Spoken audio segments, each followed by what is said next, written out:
1, 2025 முதல் வங்கி முறையில் குறிப்பிடத்தக்க மாற்றங்கள் நடைமுறைக்கு வருகின்றனர். இந்த மாற்றங்கள் அனைத்து வங்கி வாடிக்கையாளர்களையும் பாதிக்கும். அவை என்னென்ன என்பதை இங்கு தெரிந்து கொள்ளலாம்.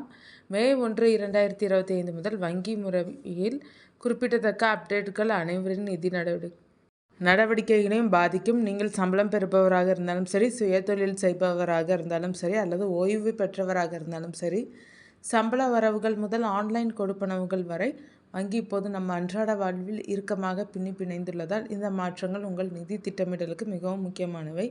யூபிஐ பரிவர்த்தனைகளின் வசதி விரைவில் ஒரு சிறிய செலவோடு வரக்கூடும்.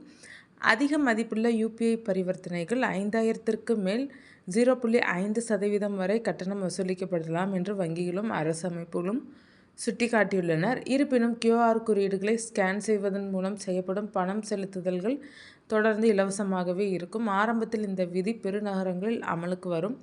மேலும் தேவையற்ற கட்டணங்களை தவிர்க்க பெரிய தொகையை டிஜிட்டல் முறையில் மாற்றும் போது பயனர்கள் எச்சரிக்கையாக இருக்க வேண்டும். வாடிக்கையாளர்கள் புதிய வங்கி நேரங்களுக்கு ஏற்ப மாற்றிக்கொள்ள வேண்டும். மே 1 முதல் பல முக்கிய வங்கிகள் காலை 9:30 மணி முதல் மாலை 4:30 மணி வரை செயல்படும். மதிய உணவு இடைவேளை மதியம் 1:30 மணி முதல் பிற்பகல் 2 மணி வரை இருக்கும். சனிக்கிழமைகளில் வங்கிகள் அரை நாள் திறந்திருக்கும். மதியம் 1 மணிக்கு மூடப்படும். பண வைப்பு, கடன்கள் அல்லது பிற சேவைகளுக்காக நீங்கள் கிளை வருகைகளை திட்டமிட்டால் சிரமத்தை தவிர்க்க முன்கூட்டிய நேரத்தை சரிபார்க்க அறிவுறுத்தப்படுகிறது.